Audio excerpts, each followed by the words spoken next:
Firefly is a really interesting character because he brings a different, I guess, a different type of action to the game primarily. We were attracted to him because he suggests a certain type of gameplay with him. So he's really defined by his equipment in a lot of ways. He's a guy with a jetpack and a flamethrower. There's not a lot of guys with that particular combination of gear. And so he's also, thankfully, a pyromaniac, a guy who likes to watch things burn and be destroyed. So that let us create something of a big Michael Bay type scenario. We've got the whole location that we're showing here at Gamescom is the Pioneer Bridge, which is basically being held by Firefly and these guys he's hired. He's planted a number of bombs across the bridge. The police have formed a perimeter around the outside of it. Batman's broken through the police perimeter and now is working to close down Firefly's bombs. But what Firefly wanted is he wanted Batman to come to the bridge. He's done this whole setup to draw out the Batman because he wants to kill him for the bounty that's on his head. But what we get as a result of that is we get Batman doing a very sneaky thing, trying to get past the police, not getting on with Captain James Gordon, who's currently running the security for the perimeter.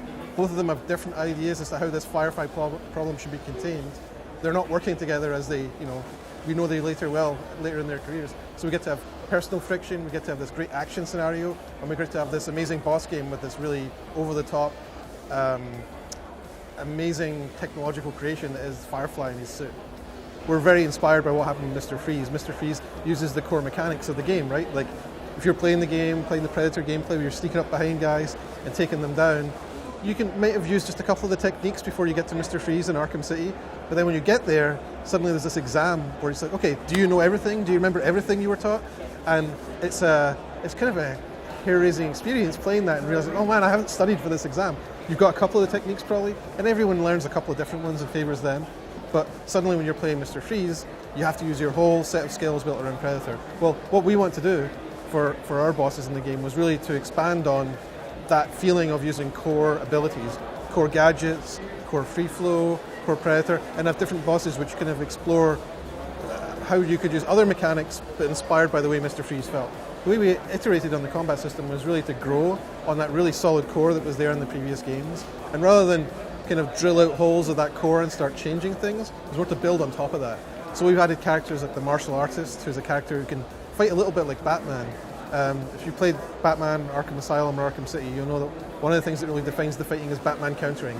So he can strike a couple of enemies, someone takes a swing at him, he counters that guy and either at least pushes him back, and if he's in a combo, he'll actually take that guy down to the floor with that counter move. Well, these guys can play the game kind of like Batman, and they can counter Batman's moves, but because Batman's a master martial artist, he can counter their counters. So we want to have guys, the spirit of that, building on top of that core of guys taking a swing at you in the Arkham games, is to have one guy in there who's got a special weapon or a special ability. It's someone you've got to watch beyond just the regular guys. It could be a guy going for a gun, it could be a guy with a knife who's going to come in with a special attack.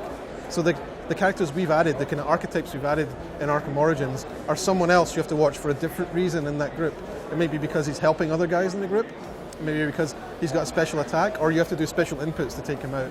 So we feel like that's really growing on top of what worked so well in the other games, but also is bringing something very new. It's funny, some people get very hung up on Batman had this gadget here, so why doesn't he have it there? Well, the answer is kind of simple. Batman rotates his gadgets around based on what he needs. So in some stories he'll have one gadget, some stories he'll have another one. He doesn't always have everything he's ever had in his pockets at any one particular time. In terms of how we approach the gadgets, I guess when I think about that, there's always kind of a reciprocal character type we've added, or a scenario type, with the gadget that we wanted to build. So, for example, the remote claw is something we've demoed before.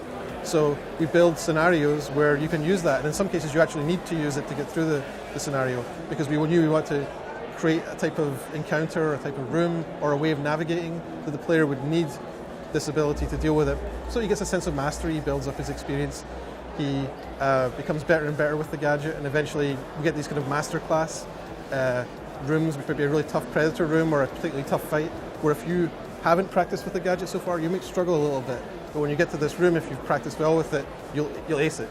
I think with Arkham Origins, you're going to see more of the DC universe than you've ever seen before. I think there'll be both minor notes and major notes that you're going to see in the game, which you haven't had revealed so far. And who knows what the future holds.